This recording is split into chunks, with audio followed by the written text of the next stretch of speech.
મારું નામ ધાર્મિક માથુકિયા છે. જેતપુર ખાતે છેલ્લા 40 વર્ષથી ભાદર નદીનું જે પ્રદૂષિત પાણી છે ને એનો મુદ્દો ઉછળી રહ્યો છે. ભાદર નદીનું પાણી જેતપુરથી લઈ પોરબંદર ને ઘેડ વિસ્તાર સુધી આખા પટ્ટામાં જઈ રહ્યું છે. પટ્ટાની બંને બાજુનો જે ખેતરનો વિસ્તાર છે ને સાહેબ, ત્યાં 1-1 ઇંચ લગીનના કેમિકલના થર જામી જાય છે.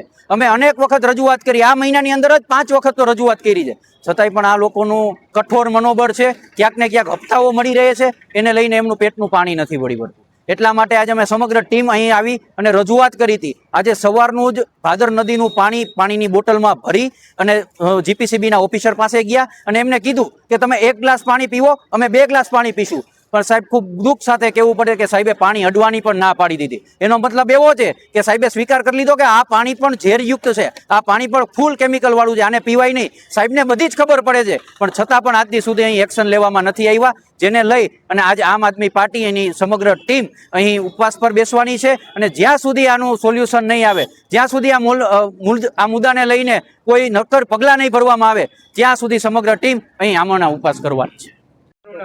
મહેશભાઈ કોટડિયા. મહેશભાઈ, આજે શું કહેશો? જીપીસીબી ખાતે તમે આવ્યા છો ને સાહેબને પણ તમે સારા દિવસ. જીપીસીબી ઓફિસને આજે અમે ઘેરાવો કર્યો છે અને આજે અહીં અમે ઉપવાસ આંદોલન શરૂ કરીએ છીએ કે જ્યાં સુધી ભાદર નદીની અંદર જે આ પ્રદૂષણ માફિયાઓ છે કે કોઈ ધુવાડાથી, કોઈ અલગ અલગ જગ્યાએથી નદીની અંદર પાણી છોડે છે, એના માટે જ્યાં સુધી બંધ નહીં થાય ત્યાં સુધી મારા અહીંયા ઉપવાસ આંદોલન શરૂ રહેશે. આજે ખેડૂતોને આમ આદમી પાર્ટીની રજૂઆત હતી, શું વિરોધ કરવા માટે આવ્યા હતા, અને આપના તરફથી જે પ્રદૂષિત પાણી જે ભાદર જે કેરાડી ગામ પાસે આવેલી છે જેમાં અવારનવાર થઈ રહ્યું છે, તો તમારા તરફથી શું કાર્યવાહી કરવામાં આવી? ભાદર નદીના પ્રદૂષણ બાબતે એ લોકોની રજૂઆત છે અને એ જ્યારે 15 તારીખની અને 13 તારીખની રજૂઆત હતી. આપણે જે તે વખતે તપાસ કરી તો નગરપાલિકાના મેન્યુઅલમાંથી પાણી બહાર નીકળતું હતું અને એના એક નોટિસ 33A આપેલી છે અને આગળની લીગલ એક્શન માટેની કાર્યવાહી ચાલી રહી છે. અને અમે પણ પેરેલલ ઝુંબેશ ચાલુ કરી છે.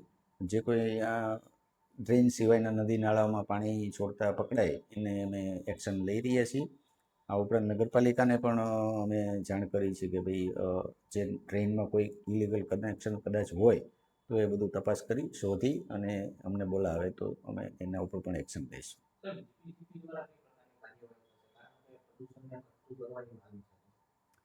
જીપીસીબી દ્વારા નગરપાલિકાનો પ્રશ્ન છે ત્યાં સુધી જે કંઈ લીગલ પ્રક્રિયા કરવાની છે એ ચાલુ છે અને ઇન્ડસ્ટ્રીયલ યુનિટ હોય તો એની સામે તો અમે સીધા એક્શન ચાલુ જ કરી દીધા છે કે ભાઈ એને શોધી અને આગળ સેમ્પલ લઈ અને કાયદાકીય પ્રક્રિયાને અનુસરી અને બંધ કરવા સુધીના હુકમો કરવામાં આવેલા છે. અને અમુક યુનિટોને ભૂતકાળમાં બંધના હુકમો હતા તેમ છતાં ચાલુ જણાવ એ લોકોને સીલ કરવા માટેના હુકમો તાજેતરમાં કરવામાં